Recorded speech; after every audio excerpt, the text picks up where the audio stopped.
أعوذ بالله من الشيطان الرجيم. بسم الله الرحمن الرحيم. نحمده ونصلي على رسوله الكريم وعلى عبده المسيح الموعود.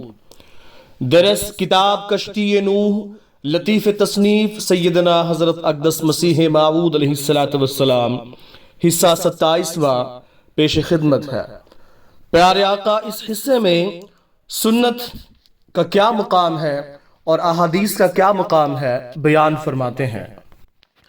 دوسرا ذریعہ ہدایت کا جو مسلمانوں کو دیا گیا ہے سنت ہے، یعنی حضرت صلی اللہ علیہ وآلہ وسلم کی عملی کاروائیاں جو آپ نے قرآن شریف کے احکام کی تشریح کے لیے کر کے دکھلائی۔ مثلا قرآن شریف میں بظاہر نظر پنجگانہ نمازوں کی رکعت معلوم نہیں ہوتی کہ صبح کس قدر اور دوسرے وقتوں میں کس کس تعداد پر، لیکن سنت نے سب کچھ کھول دیا ہے۔ یہ دھوکہ نہ لگے کہ سنت اور حدیث ایک چیز ہے، کیونکہ حدیث تو 100-150 برس کے بعد جمع کی گئی، مگر سنت کا قرآن شریف کے ساتھ ہی وجود تھا۔ مسلمانوں پر قرآن شریف کے بعد بڑا احسان سنت کا ہے۔ خدا اور رسول کی ذمہ داری کا فرض صرف 2 امر تھے، اور وہ یہ کہ خدا نے قرآن کو نازل کر کے مخلوقات کو بذریعہ اپنے قول کے اپنے منشا سے اطلاع دے۔ یہ تو خدا کے قانون کا فرض تھا، اور رسول اللہ صلی اللہ علیہ وآلہ وسلم کا یہ فرض تھا کہ خدا کی کلام کو عملی طور پر دکھلا کر بخوبی لوگوں کو سمجھا دیں۔ پس رسول اللہ صلی اللہ علیہ وآلہ وسلم نے وہ گفتنی باتیں کردنی کی پیرایہ میں دکھلا دی، اور اپنی سنت یعنی عملی کاروائی سے معضلات اور مشکلات مسائل کو حل کر دیا۔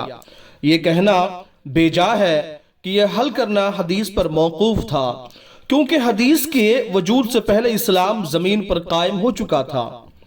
اس تعلق سے حضور حاشیے میں فرماتے ہیں، اہل حدیث فعل رسول اور قول رسول دونوں کا نام حدیث ہی رکھتے ہیں۔ ہمیں ان کی اصطلاح سے کچھ غرض نہیں، دراصل سنت الگ ہے جس کی اشاعت کا اہتمام خود حضرت صلی اللہ علیہ وسلم نے بذات خود فرمایا، اور حدیث الگ ہے جو بعد میں جمع ہوئی۔ تو یہ بات ہے جو حضور بیان فرما رہے ہیں کہ فعل رسول یعنی نبی کریم صلی اللہ علیہ وسلم نے جو عمل کر کے دکھلایا دراصل وہ سنت ہے، اور جو قول ہے وہ بعد میں حدیث کہلائی جو بعد میں لکھی گئی۔ حضور فرماتے ہیں، کیا جب تک حدیثیں جمع نہ ہوئی تھی لوگ نماز نہ پڑھتے تھے، یہ زکوٰۃ نہ دیتے تھے، یہ حج نہ کرتے تھے، یا حلال و حرام سے واقف نہ تھے؟ ہاں، تیسرا ذریعہ ہدایت کا حدیث ہے، کیونکہ بہت سے اسلام کے تاریخی اور اخلاقی فقہ کے امور کو حدیث سے کھول کر بیان کرتی ہے، اور نیز بڑا فائدہ حدیث کا یہ ہے کہ وہ قرآن کی خادم اور سنت کی خادم ہے۔ جن لوگوں کو ادب قرآن نہیں دیا گیا وہ اس موقع پر حدیث کو قاضی قرآن کہتے ہیں، جیسا کہ یہودیوں نے اپنی حدیثوں کے نسبت کہا، یعنی تالمود کو انہوں نے توریت اور انجیل پر جو ہے وہ محکم رکھا کہ تالمود ہی جو ہے وہ قاضی ہے۔ حضور فرماتے ہیں، مگر ہم حدیث کو خادم قرآن اور خادم سنت قرار دیتے ہیں، اور ظاہر ہے کہ آقا کی شوکت خادموں کے ہونے سے بڑھتی ہے۔ قرآن خدا کا قول ہے اور سنت رسول اللہ صلی اللہ علیہ وسلم کا فعل، اور حدیث سنت کے لیے ایک تائیدی گواہ ہے۔ نعوذ باللہ، یہ کہنا غلط ہے کہ حدیث قرآن پر قاضی ہے۔ اگر قرآن پر کوئی قاضی ہے تو وہ خود قرآن ہے۔ حدیث جو ایک ضمنی مرتبہ پر ہے قرآن کی ہرگز قاضی نہیں ہو سکتی، صرف ثبوت معید کے رنگ میں ہے۔ قرآن کے مد مقابل پہ جو حدیث کیا ہے ثبوت معید یعنی تائید کرتی۔ بس فرمایا قرآن اور سنت نے اصل کام سب کو کر دکھایا۔ فرمایا قرآن اور سنت نے اصل کام سب کر دکھایا ہے، اور حدیث صرف تائیدی گواہ ہے۔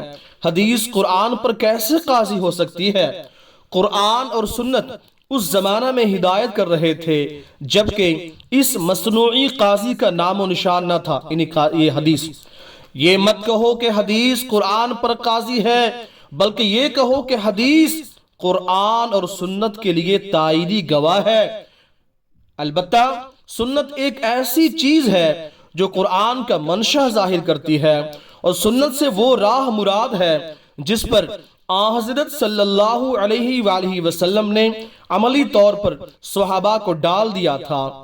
سنت ان باتوں کا نام نہیں ہے جو 100-150 برس بعد کتابوں میں لکھی گئی، بلکہ ان باتوں کا نام حدیث ہے۔ یعنی یہ جو حدیث ہے یہ باتیں ہیں جو 100-150 برس کے مان بعد لکھی گئی ہے۔ فرمایا اور سنت اس عملی نمونہ کا نام ہے جو نیک مسلمانوں کی عملی حالت میں ابتدا سے چلا آیا ہے، یعنی شروع سے، جس پر ہزارہا مسلمانوں کو لگایا گیا۔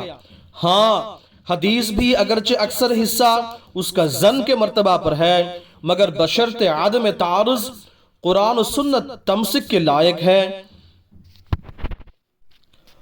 اور مؤید قرآن و سنت ہے، اور بہت سے اسلامی مسائل کا ذخیرہ اس کے اندر موجود ہے۔ پس حدیث کا قدر نہ کرنا گویا ایک عضو اسلام کا کاٹ دینا ہے۔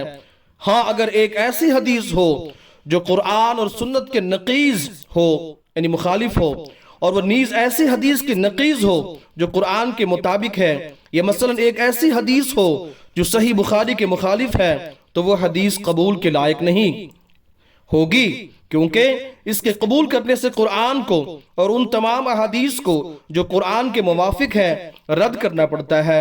اور میں جانتا ہوں کہ کوئی پرہیزگار اس پر جرت نہیں کرے گا کہ ایسی حدیث پر عقیدہ رکھیں کہ وہ قرآن اور سنت کے برخلاف اور ایسی حدیثوں کے مخالف ہے جو قرآن کے مطابق ہے۔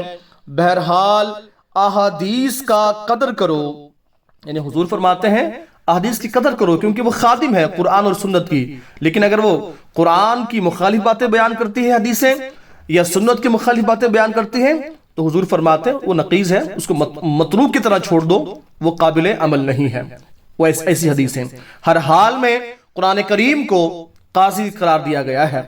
حضور آگے فرماتے ہیں اور ان سے فائدہ اٹھاؤ، یعنی حدیث سے، کہ وہ حضرت صلی اللہ علیہ وآلہ وسلم کی طرف منسوب ہیں، اور جب تک قرآن اور سنت ان کی تکذیب نہ کریں تم بھی ان کی تکذیب نہ کرو، بلکہ چاہیے کہ احادیث نبویہ پر ایسے کاربند ہو کہ کوئی حرکت نہ کرو، اور نہ کوئی سکون، اور نہ کوئی فعل کرو، اور نہ ترک فعل، مگر اس کی تائید میں تمہارے پاس کوئی حدیث ہو۔ لیکن اگر کوئی ایسی حدیث ہو جو قرآن شریف کے بیان کردہ قصص سے، یعنی قصے سے، کہانی سے صریح مخالف ہے، تو اس کی تطبیق کے لیے فکر کرو کہ اس کو کیا کرنا ہے۔ شاید وہ تعارض تمہاری ہی غلطی ہو، تمہاری اجتہاد ہو، اور اگر کسی طرح وہ تعارض دور نہ ہو تو ایسی حدیث کو پھینک دو، وہ رسول اللہ صلی اللہ علیہ وسلم کی طرف سے نہیں ہے۔ اور اگر کوئی حدیث ضعیف ہے مگر قرآن سے مطابقت رکھتی ہے تو اس حدیث کو قبول کر لو، کیونکہ قرآن اس کا مصدق ہے۔ اور اگر کوئی ایسی حدیث ہے جو کسی پیشگوئی پر مشتمل ہے مگر محدثین کے نزدیک وہ ضعیف ہے، اور تمہارے زمانہ میں یا پہلے اس سے اس حدیث کی پیشگوئی سچی نکلی ہے، تو اس حدیث کو سچی سمجھو، اور ایسے محدثوں اور راویوں کو مختی اور کاذب خیال کرو جنہوں نے اس حدیث کو ضعیف اور موضوع قرار دیا ہو۔ ایسی حدیثیں صدہا ہیں جن میں پیشگوئیاں ہیں، اور اکثر ان میں سے محدثین کے نزدیک مجروح یا موضوع یا ضعیف ہے۔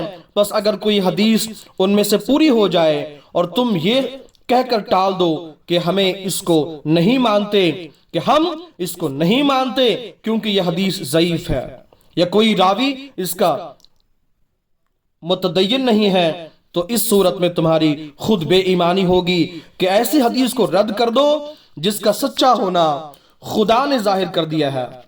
دیکھیں یہ اتنی پیاری بات ہے حضور علیہ الصلوۃ والسلام نے بیان فرمائی۔ اگر کوئی حدیث ہے جو معروف احادیث میں جو ہے وہ بیان نہیں کی گئی ہے، جمع نہیں کہی گئی، تدوین نہیں دی گئی ہے، لیکن حدیث ہے وہ پیشگوئی کا رنگ رکھتی ہے اور پیشگوئی پوری ہو جاتی ہے، اور محدثین نے اس کو ضعیف کر کے چھوڑ دیا ہے، تو بڑی ان کی خطا کاری ہے، غلط کاری ہے۔ حضور نے یہاں تک فرمایا کہ وہ کاذب جھوٹے ہیں جو حدیث انہوں نے جمع کی ہے، کیونکہ ایسی حدیث جو قرآن کریم کے ماتحت ہو، سنت کے ماتحت ہو، اور وہ پیشگوئی کا رنگ رکھتی ہو اور وہ پیشگوئی پوری ہو جاتی ہو، تو حضور فرماتے اس پر تم کامل ایمان لے کے آؤ، یہ رسول اللہ صلی اللہ علیہ وسلم کی باتیں ہیں۔ جاری رہے گا سبحان اللہ و بحمدہ، سبحان اللہ العظیم، اللہم صلی علی محمد وعلی آل محمد وبارک وسلم انک حمید مجید۔